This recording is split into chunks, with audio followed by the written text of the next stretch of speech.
Hi everyone. So I'm coming at you today with the promised book review for Hello Me, which is the first book of the series from Hughes that I have been talking about. The last video of the event that I went to was for the launch of this book. So I finished it, I have reviewed it, I have wrote some things down of how I feel about it, how it helped me, and I wanted to talk about it to give you guys kind of some insight. Who are interested can get kind of a inside look of what the book is about before you actually purchase or before you make your decision. So I promised you guys that I would review the book that I was reading, which was Hello Me by Hughes. The Power of Cultivating and Loving the Authentic You. It's the same book launch that I went to, the event that I went to in my last video, and the book that I've been talking about for the last couple of weeks on my social media.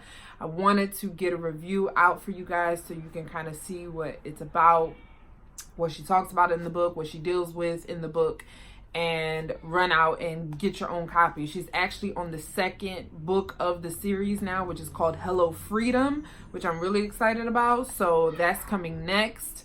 But also because of that, I want to make sure I get the review out for this book because it's still available. You can still get it and it's still a great read. So I'm just going to jump right in. I wrote some things down. So if I'm looking down, I'm just reading from my notes. The back says, is your reflection marred by fears or failures? Have you ever felt unworthy or not good enough? Hello Me rectifies this problem by helping women transform their relationship with self and go beyond the idea of loving themselves and take action to embrace their authentic self. So the first question that you need to ask yourself if you're thinking about purchasing this book is, have you ever looked at yourself in the mirror, whether that's a physical mirror or a spiritual mirror, because we have spiritual mirrors as well, where the Bible, for example, where you can see a reflection of yourself and be like, oh, I didn't know that about myself, don't really like that about myself. She talks about how the pivotal moments of life can really change who we are, change who we're becoming.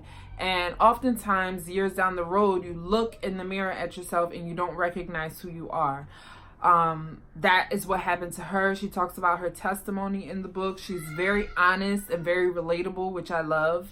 And in this book, she's going to help you to look at that person that you have become, whether you dislike that person or don't like attributes about that particular person. Now that you are at a place where you are looking at yourself and wanting to just kind of deal with the person that you have become, she's going to give you some tools and some tips in this book to help you reflect on that person and fall in love with that person again. Because let's face it, guys, like if you have had children, if you have been married for a number of years, if you as we travel on this journey of life, you change, you become a different person, and some of the dreams and some of the goals that you had in the past, maybe in your teens, in your 20s, or even in your 30s. I'm in my 30s now, but those of you who are older in your 30s, you may look at your past now, you may look at your life now and realize, I've never went after any of those goals. I've never tackled any of those goals. Yes, I have these blessings in my life and I have this relationship with God, but I have yet to experience things that I felt that I would experience at this point.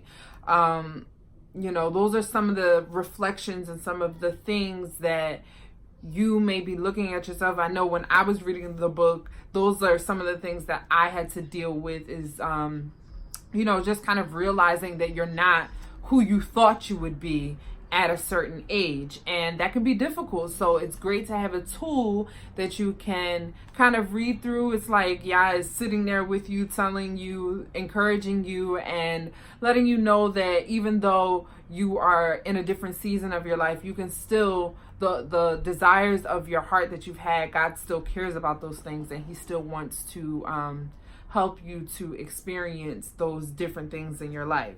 So I wrote some things down. I'm just going to read them. So the first thing I said is Hello Me is a powerful self-reflection tool that is going to encourage you to look at the layers of yourself that you may have buried or put away. When we have children and when we have responsibilities, even jobs in our lives, you can often bury those desires that you once had. And when you look at yourself, you realize that those desires are still there. So then you have to go digging underneath the surface and figure out why you have been afraid, why you have been insecure about actually going after the things that you know will make you happy in your life, and why you have buried them, why you have felt it was okay to put them away, and why you have not been taking care of yourself at the same time while taking care of everybody else. Because I think that as women and as mothers, we kind of get this idea that we have to put away all of our desires in order to nurture everybody else's wants and desires. And that's just not the truth. That's something that I had to realize, is that on a day-to-day basis, if you truly plan out your life with God and you really utilize the time that He has given us here on this earth, you can actually reach your goals while at the same time nurturing your family, nurturing your husband, nurturing your relationships. It's just about prioritizing, and this book is going to help you kind of realize some of those things and move forward in those things. I also said it will allow you to revisit areas of yourself that may be keeping you from living at your fullest potential and give you effective tools for healing those specific areas so that you can move on in life. I think reading a book is, I've been that type of person that's like, I only need God, I only need the Bible, and I can move from there. And yes, it has helped me. It has helped me tremendously. I have received healing from the Bible. Of course, I still, that's still my number one book. But I think it's important to have other tools, and I think it's a great thing to have other tools like this from people who have gone through, some of the things that you may be going through now, or some of the things that you kind of see yourself walking towards. Like maybe you are recognizing that you're not caring for yourself properly, and you can see yourself going down a negative road, and you want to stop yourself from walking that way, but you're not exactly sure how to turn around and go in the other direction. You don't know what the other direction is. You don't know that you have any other options. It's nice to have tools like this from somebody who has been there, done that, and she can say, hey, you don't have to go in the direction to learn the lesson. You can learn from me. You can learn from just reading my story and what I went through and what I did, and maybe you can relate, and what I did to kind of turn away from those things that were hurting me and walk into some things that will help to heal me. So I think it's great to have effective tools like that, and she definitely goes into detail if you're willing, because that's number one. You definitely have to be willing, but if you are, she definitely gives you some great tools in this book to heal those areas. And just kind of, you still have to do the work, obviously. I know in the past I've looked for like a one-shot deal. Like when I first started reading it, I was like, yeah, I want you to go harder, I want you to like come for my whole life. But I've had to realize that sometimes I want people to do the work that God is encouraging me to do. He wants you personally to sit in His presence, and He wants to minister to you. He can minister to others and through others, but at the end of the day, you're still going to, in order to receive the fullness of His grace and the fullness of His purpose for your life, you're going to have to do the work of sitting in His presence and being still and receiving that directly from Him. But tools like this are going to encourage you, because at times we can feel like, I'm not worthy of God's presence. I've been strayed away so far. I have gone and not cared for so long that I don't even have the energy or the power to be still in His presence.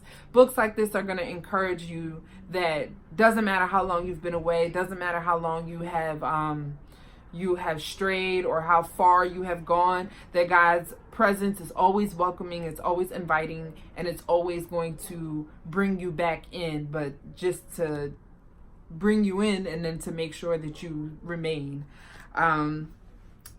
Hello Me is more than a self-help book, but it is an actual real life look into what it takes to get to the root of important issues and dig up the lies that need to be replaced by truth. So I think it's very important that we get to the root of these issues. You can brush over and skim over things, and you might be successful in something for a month, or for a week, for 2 weeks, for a month, but if you're not successful past those points and you give up, then you have to find the root of the issue. You have to find what is the root that is causing me to not be able to continue in my success. What is causing me to feel like a failure after a month? What is causing me to only go to a certain point and then feel like I can't go any further? So she helps you to get to the root of those issues. I also wanted to read a couple highlights from each part of the book because just to kind of give you guys a specific idea. She broke it down into 4 parts. So I'll read a highlight from each part to give you guys kind of some more insight, and then we'll close it out with that, and you guys can kind of decide on your own what you think. So the first part, talk about holidays in 4 parts. Part 1, first of all, she does have a introduction, and y'all can see I started highlighting in the introduction. Like, she came through like straight out the boat. She came through with greatness. So but I'm gonna skip that for now and go straight to part 1. Part 1 is called A Glance in the Mirror. And part 1 is just about that first step of looking in the mirror and actually seeing yourself for who you are in this season of your life, in this stage of your life, and deciding these are the things that I love about myself. I think social media and everything always wants to get you to talk about the good parts and accept the good parts, but there are some negative things. There are some, like, well, what kind of person are you on a day-to-day basis? Are you a good friend? Are you a good are you a reliable person? Are you a loyal person? Are you somebody who gives up very easily? Are you somebody who gets frustrated very quickly? Are you impatient? These are the things that you want to look at and look in the mirror and say to yourself, okay, what is the root that is causing these issues, and what can I do about it? So that's what the first kind of part is. She gives her testimony about how when she looked in the mirror and she didn't recognize who she was, because you kind of take on characteristics as you go, and you don't even realize that you are living in those characteristics until you really stop and take a look at yourself and recognize what you're doing, how you're acting, and how you're reacting to people. So page 21. So one of the highlights that stood out to me was, we spend so much time caring for everyone else and nurturing our relationships in our lives that the primary relationship, the one with ourselves, takes a back seat. And the back seat is a dangerous place to drive from. There are so many things obscuring our view, causing us to lose sight of our direction and ultimately our destination. So I thought that was a really good analogy of driving from the backseat. Kind of gives you a really good picture of how you can, like, be reckless with your own life. You're so careful with your children. You're so careful with the relationship with your husband and even friends. I found myself putting friends before my own wants and desires. And then you realize, and you take a look at your own life, and you're realizing that you are driving from the backseat of your own life, and it's just not. I love how she said it's a dangerous place to drive from. So that really stood out to me as a highlight. And then, like I said, part 1, you really just deal with self and looking at yourself. And she asks questions that you have to kind of dig through and answer. And like, one of the things she says is what are the automatic messages that seem to always be on repeat in your head? That was a great question, because the Bible says what we think is what is in our hearts. It's what comes from our hearts is going to be what you think. So what is it that you are thinking constantly? Because whatever it is, it's going to be something that's planted in your heart. If it's something good, if it bears good fruit, then it's something from God. If it's bearing bad fruit, then it's not from God, and you need to deal with that in order to root out that negative thought from your mind and from your life, because you're going to live out what you think. So I thought that was really good, and I answered some of those questions, and I'll talk about that in another video. So that was part 1. Part 2 is called Learning How to Cultivate You. And that's kind of self-explanatory, like just learning how to, like, once you realize those things about yourself after looking in the mirror. Oh, and at the end of each part, she has a prayer, which I think was also really great. But yeah, learning how to cultivate you is just like I said, once you recognize those issues and you begin to deal with them, and you begin to cultivate and rip out weeds, rip out negative things and things that don't belong there, and tend to the soil and cultivate the soil that you have there, so that new things can grow and sprout up, and things that are actually beneficial to your life and to those around you. So on page 45, I have a highlight. It's called Looking Inward. And it says, there are several realizations I had once I began my cultivation process and developed an understanding of who I am. I realized that I had too many perceptions in my head of who I was and who I was supposed to be. I struggled with my authentic voice and being true to myself because of those voices telling me about me. This caused so much internal conflict. I felt lost, frustrated, and confused. And then I wrote in there, we've all been there. Because gosh, that's such a relatable topic just to talk about and to tackle. Is oftentimes you don't even recognize and realize who you are. How can you cultivate a relationship with yourself if you don't know who you are? You have to first figure out who you are, and you can't figure out who you are when there are so many outsiders telling you who you should be. And those outsiders could be your outside voices, the voices in your head that you hear about your expectations of who you should be, because you've been maybe looking at another person's life and visiting what their life has become, and you're comparing yourself to them. And with social media, you can compare yourself to 16,000 people in one day, and that cannot be good for your thought process and who you think you are and who you think you're supposed to be, and the expectations that you have for yourself.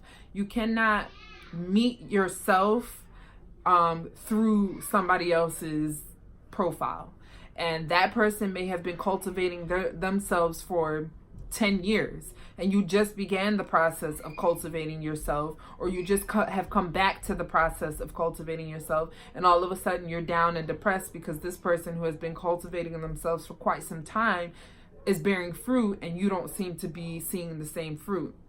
So who you imagine yourself to be is huge. You're going to operate off of that. So part 2 of looking inward and kind of cultivating that person that you see is huge. That was like awesome. Part 3, I'm just turning to the page. Part 3 is called Embracing the Power of Being You. And the highlight that I chose is actually in the title. And it says, did you know that most women spend a great portion of their everyday life in self-criticism? Forget my kids in the background. I told you that they're always in the background having a good time. So that's what they're doing. So yeah. Most women spend a great portion of their everyday life in self-criticism. And if you're a woman, I bet you already know that that's true, because you probably do it.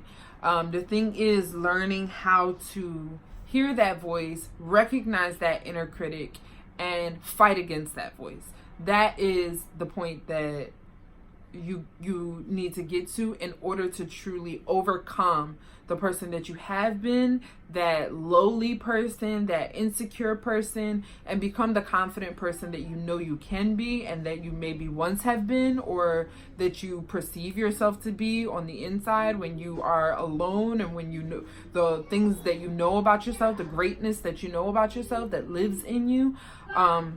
Becoming that person takes for you to attack that inner critic that you hear that is trying to tell you negative things about yourself. Another highlight is embracing you is a choice, one you make every single day and every single moment for the rest of your life. Embracing you is a choice.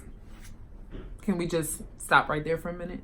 Because if you're not prepared to embrace you, if you're saying to yourself, I'm fine how I am, I don't need anything more, I'm okay right here, then you are making the choice right there. So there's nothing more necessary for that. So embracing you is a choice, one you make every single day and every single moment for the rest of your life. Practice, commitment, and consistency is the key to truly growing and embracing you. It's a choice. The statement is speaking what it needs to speak. It's a choice. It's one that you have to make every day. It's one that you have to strive to do. It's one that you can't put on the back burner. It's not a choice that you can be like, oh, I'll do that later, or I'll fix that later, or I'll deal with that later. If you do, then you are making the choice to deal with that later. You are making the choice to not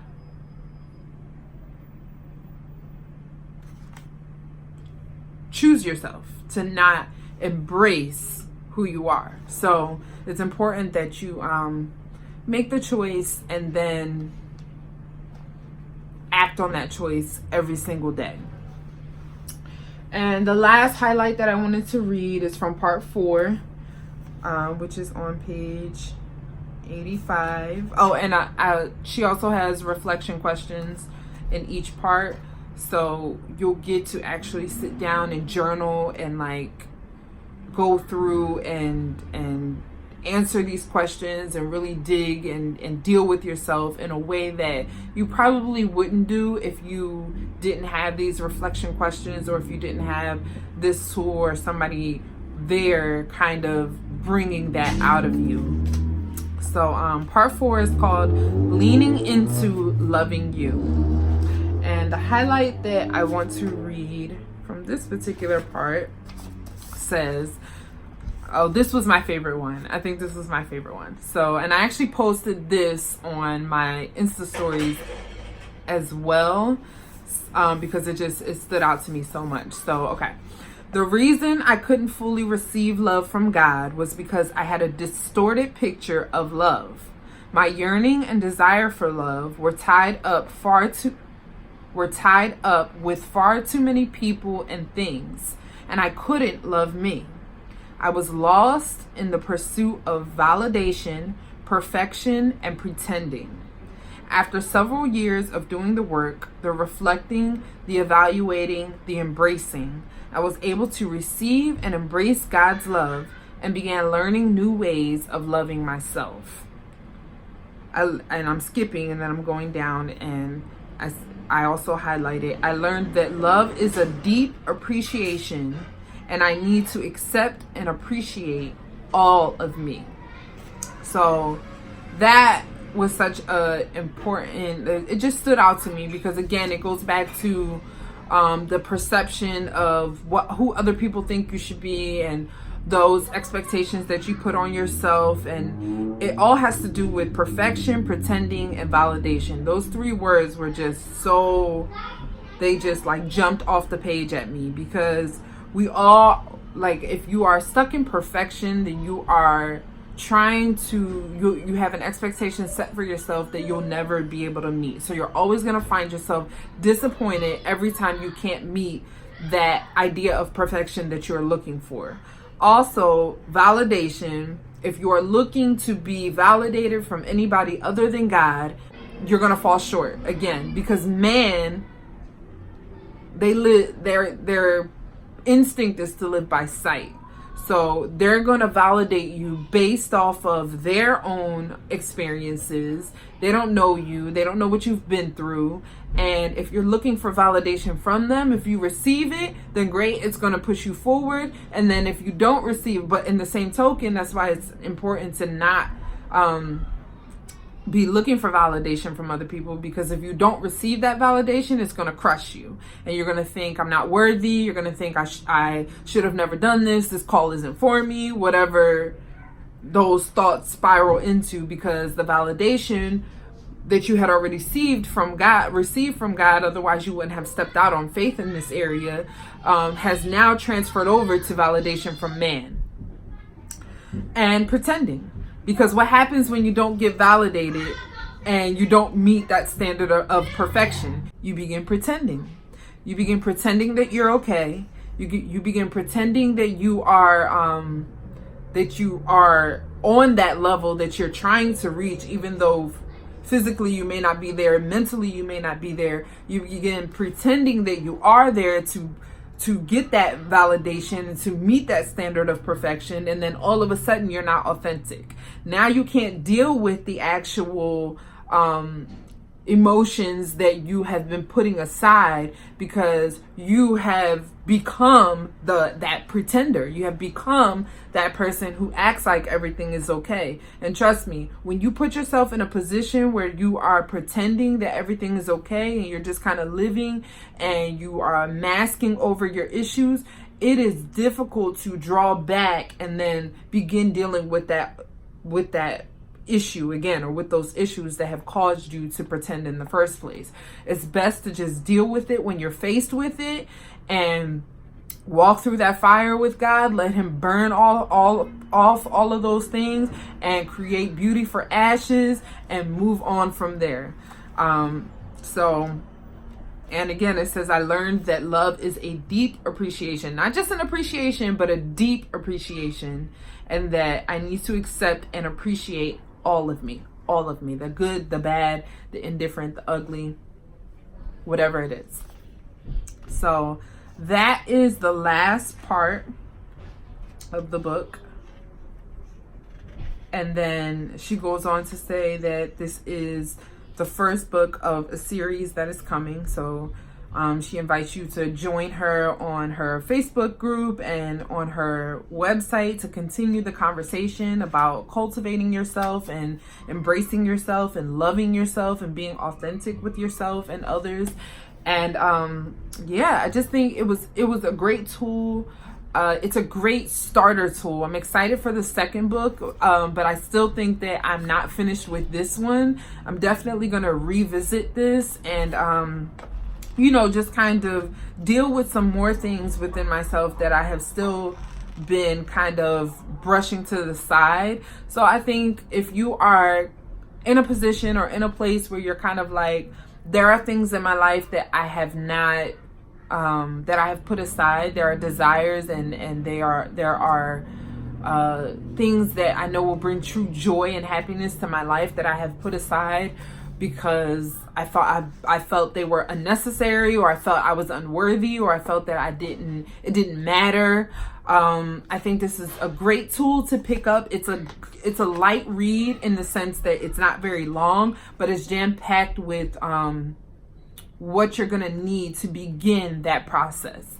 And as the series goes, I will continue talking about what it's doing for me and how it's helping me. But I just want to get this review out to you guys. I will link all of the information on how to get your hands on this book, or how to even be a part of the Facebook group if you kind of still want to explore more. Yeah, it's very active. She's very in tune with the people who are the women who are a part of her Facebook group. She's active every single day. She's asking questions. She's interacting with us. So it's really awesome to kind of see her pouring her heart and soul into her ministry. And she really cares about the women who are receiving from her, who she's pouring into. She's very authentic, and she's very like open about what she's been through and about how she has overcome the things that she has dealt with. So yeah, I think it's a great book to pick up. Hello Me, looks like that. That's the back. That's Ya on the back. She's beautiful and awesome. So yeah, I hope that you guys enjoyed this review. If anything resonated with you, check out those links in the description box. It'll have where you can receive the book, how you can connect with Ya, and just how you can get your hands on this. So I love you ladies, and yeah, I'll talk to you in my next video. Love you guys. Bye.